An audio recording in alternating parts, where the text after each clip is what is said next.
Ven, Espíritu Santo, llena los corazones de tus fieles y enciende en ellos el fuego de tu amor. Envía tu Espíritu y serán creadas todas las cosas y renovarás la faz de la tierra. Oremos.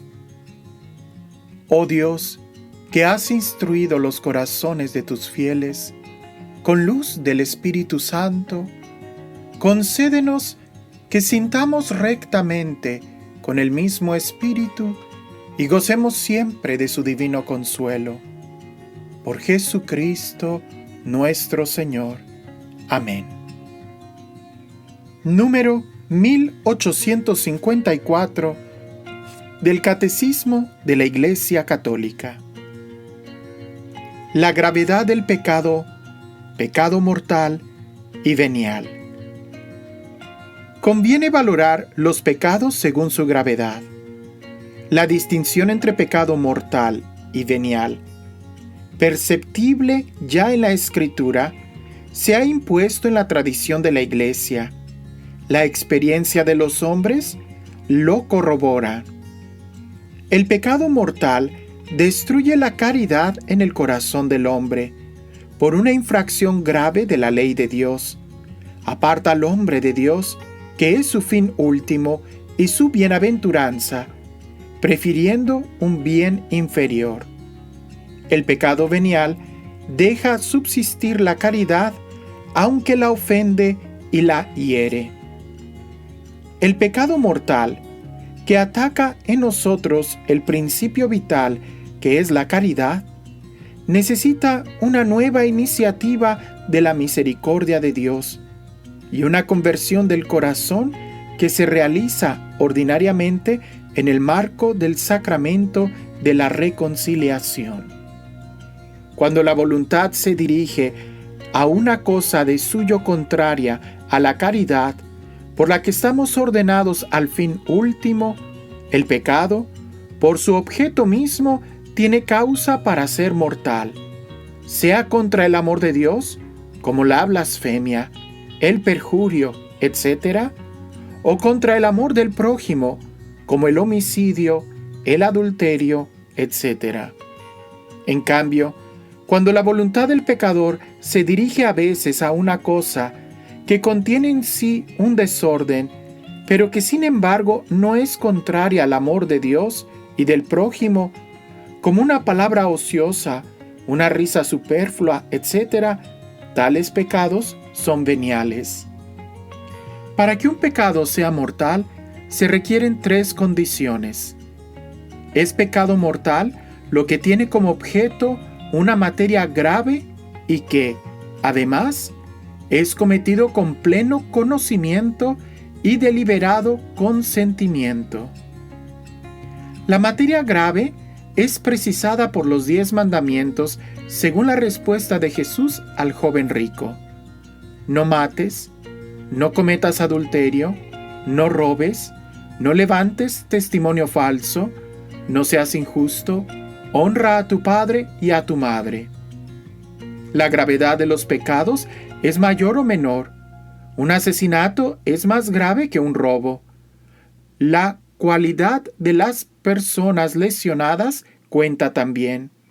La violencia ejercida contra los padres es más grave que la ejercida contra un extraño.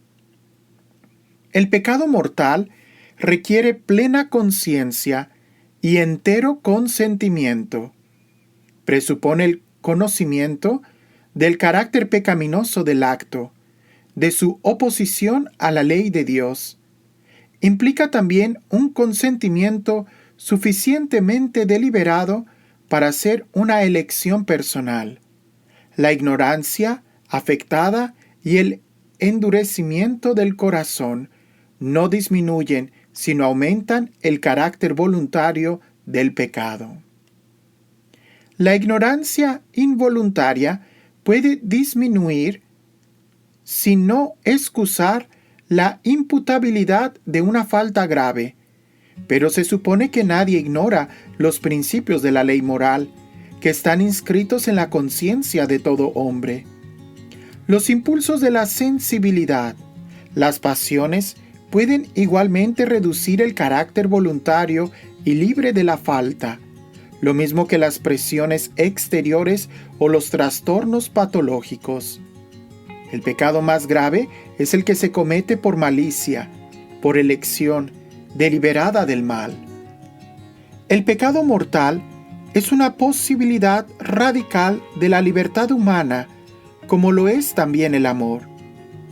Entraña la pérdida de la caridad y la privación de la gracia santificante, es decir, del estado de gracia. Si no es rescatado por el arrepentimiento y el perdón de Dios, causa la exclusión del reino de Cristo y la muerte eterna del infierno. De modo que nuestra libertad tiene poder de hacer elecciones para siempre, sin retorno. Sin embargo, aunque podamos juzgar que un acto es en sí una falta grave, el juicio sobre las personas debemos confiarlo a la justicia y a la misericordia de Dios. Se comete un pecado venial cuando no se observan en una materia leve la medida prescrita por la ley moral, o cuando se desobedece a la ley moral en materia grave, pero sin pleno conocimiento o sin entero consentimiento. El pecado venial debilita la caridad, entraña un afecto desordenado a bienes creados, impide el progreso del alma en el ejercicio de las virtudes y la práctica del bien moral. Merece penas temporales. El pecado venial deliberado y que permanece sin arrepentimiento nos dispone poco a poco a cometer el pecado mortal. No obstante, el pecado venial no rompe la alianza con Dios. Es humanamente reparable con la gracia de Dios.